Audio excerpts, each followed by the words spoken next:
Bismillahirrahmanirrahim. Assalamualaikum warahmatullahi wabarakatuh. Alhamdulillah, Allahumma sholli ala Muhammad wa ala ali Muhammad. Saudaraku yang sama-sama mengharapkan rahmat, ampunan, ridho dan berkah dari Allah Subhanahu wa taala. Pada kesempatan kali ini kita akan menyampaikan sebuah kisah dengan judul Penyesalan Orang Kafir. Dari Abi Musa al-Asy'ari bahwa Rasulullah SAW bersabda, ketika para ahli neraka berkumpul, termasuk juga orang-orang Islam di dalamnya, orang-orang kafir bertanya kepada orang Islam yang masuk neraka, "Bukankah kalian orang Islam?" tanya orang kafir. "Ya," jawab orang Islam. "Lalu kenapa kalian berada di neraka bersamaku? Apakah Islam tidak berguna? Kami telah banyak melakukan perbuatan dosa, maka kami disiksa di neraka oleh Allah. Allah amat murka jika ada orang Islam yang masuk neraka. Allah lalu mengampuni mereka dengan kemurahan dan rahmatnya. Allah kemudian menyuruh mereka keluar dari dalam neraka. Saat itulah orang-orang kafir merasa menyesal dan ingin sekali menjadi Islam." Ibnu Abbas berkata, pada hari kiamat ada kelompok dari umat ini yang digiring ke akhirat. Padahal hal itu terjadi karena selain para nabi, umat Nabi Muhammad yang pertama masuk surga, sedangkan yang paling akhir adalah orang-orang yang ditetapkan masuk neraka. Nabi tahu yang mana umatnya karena terdapat tanda bersinar pada anggota tubuhnya yang terkena basuhan wudhu. "Wahai Jibril, mengapa ada umatku yang bertahan di atas sirat?" tanya Nabi. Allah yang menjawab, "Singkirkan mereka ke lembah kiamat hingga Muhammad masuk surga."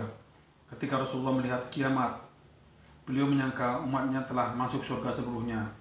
Ketika Nabi memasuki surga, Allah berfirman kepada malaikat penyiksa yang bernama Zabaniyah, "Seret dan serahkan mereka kepada Malik." Saat malaikat Malik melihat mereka, ia bertanya, "Hei orang-orang yang celaka, siapa kalian? Aku menyangka kalau masih ada lagi calon penghuni neraka. Setiap umat yang akan masuk neraka, mereka diikat, dibelenggu dengan rantai. Mereka dikumpulkan dengan setan. Wajahnya menghitam dan matanya lebam, tetapi kulit kaki dan tangan kalian tidak terikat. Wajah kalian juga tidak menghitam dan mata tidak lebam. Kalian tetap berjalan bertumbuh pada kaki. Dari umat mana kalian? Jangan menanyakan asal kami, hai malaikat Malik." Kami merasa malu menjawabnya, "Tetapi kami adalah ahli Al-Quran. Kami puasa pada bulan Ramadan, kami menunaikan haji, kami membayar zakat, kami menyantuni anak yatim, kami mandi saat jinabat, kami sholat 5 waktu, dan kami juga ikut berjihad." Wahai orang-orang yang celaka, bukankah Al-Quran menjagamu dari perbuatan maksiat kepada Allah? Rasanya tak mungkin itu terjadi. Wahai malaikat Malik, jangan menghina kami. Kami sekarang selamat dari hinaan Allah. Tiba-tiba terdengar firman Allah, "Hai Malik, masukkan mereka ke pintu neraka yang tertinggi." "Kalian dengar suara itu dan kalian tahu maksudnya?" tanya malaikat Malik. "Ya, tetapi beri kami kesempatan untuk menyesali diri," ratap mereka. "Tak ada waktu untuk itu." Terdengar lagi suara dari Arsy, "Hai Malik, biarkan mereka menangisi dirinya sendiri." Mereka kemudian membuat kelompok ahli Al-Quran, kelompok yang berhaji, yang berjihad, dan kelompok wanita. Mereka lalu meratapi diri mereka. "Bagaimana kami bisa tahan dalam panasnya api yang membara, sedang di bawah sengatan matahari saja kami tak kuat?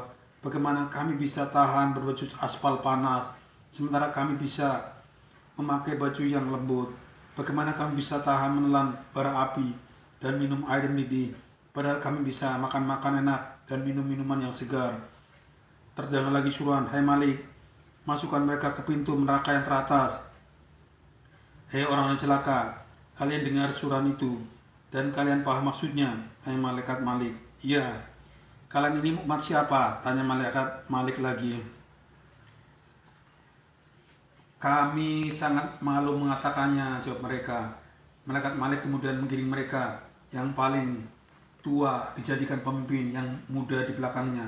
Di belakangnya lagi adalah para wanita. Sampailah iringan-iringan itu di tepi jurang.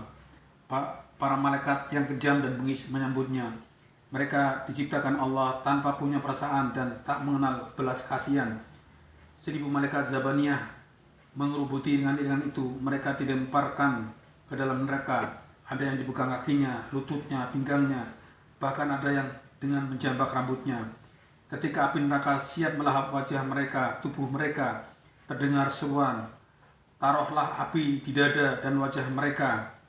Mereka telah mengingkari apa yang telah diikrarkannya. Mereka mengenal aku lewat hati mereka. Mereka pernah sujud kepadaku ketika di dunia dengan wajah-wajah mereka. Begitu mendengar surat itu, seketika salah satu dari mereka berteriak, "Wahai Muhammad, wahai Abu Qasim, wahai Muhammad yang berbuat baik kepada para janda dan anak yatim, wahai orang mulia di hari kiamat, wahai pembuka seluruh umat, wahai pembuka pintu surga, wahai penutup pintu neraka bagi umatnya yang lemah, yang tak tahan panasnya api neraka, siramilah kami dengan syafaatmu agar kami masuk surga."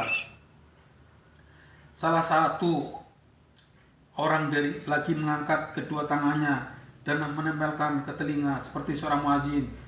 Ia menjerit, "Kami umat Muhammad." Malaikat Malik kemudian kembali ke surga menemui Nabi Muhammad yang tengah menikmati surga.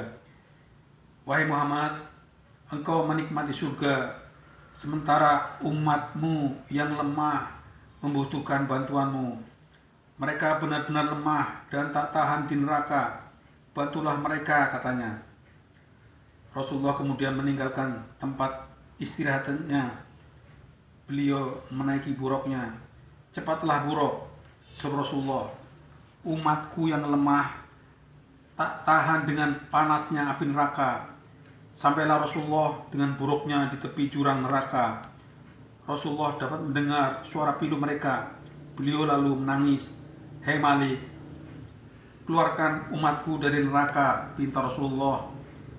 "Tak akan bisa mengeluarkan mereka tanpa izin Allah." "Wahai Muhammad," jawab malaikat Malik. Rasulullah segera menghadap Allah. Di kaki arsy Buraq mendarat sujud kepada Allah. "Ya Allah, beginikah yang engkau janjikan padaku untuk tidak menyiksa umatku di neraka?" "Wahai Muhammad, mereka telah melupakanmu, meninggalkan syariatmu di masa di dunia. Hari ini pun aku melupakan syafaat yang dapat kau berikan untuk mereka. Syafaatilah mereka sekarang." Rasulullah kemudian memberi syafaat. Allah menolong mereka dari sisaan neraka. Hanya orang-orang kafir yang tersisa. Ketika itulah mereka berkata, "Andai kata kita dulu Islam, pasti kita akan dikeluarkan sebagaimana orang-orang Islam dikeluarkan." Itulah yang dimaksud dengan firman Allah, "Orang-orang kafir menginginkan menjadi muslim," kata Ibnu Abbas. Demikian saudaraku yang sama-sama mengharapkan rahmat, hidayah, ampunan Allah SWT. Semoga kita bisa mengambil hikmah pelajaran dari kisah tadi. Bagaimana orang-orang Islam yang masih ada syahadatnya tetapi mereka melakukan perbuatan dosa akan mendapatkan syafaat atau pertolongan dari Rasulullah SAW ketika mereka akan dimasukkan ke neraka. Semoga kita semuanya bisa selamat, dijauhkan dari siksaan neraka dan dimasukkan ke surganya Allah. Semoga kita bisa meninggal dalam keadaan husnul khotimah. Kurang lebihnya mohon maaf. Kita tutup dengan doa kifaratul majlis. Subhanaka Allahumma rabbana wa bihamdika asyhadu an la ilaha illa anta astaghfiruka wa atubu ilaik. Wallahu muwaffiq ila aqwamit thoriq. Wassalamualaikum warahmatullahi wabarakatuh.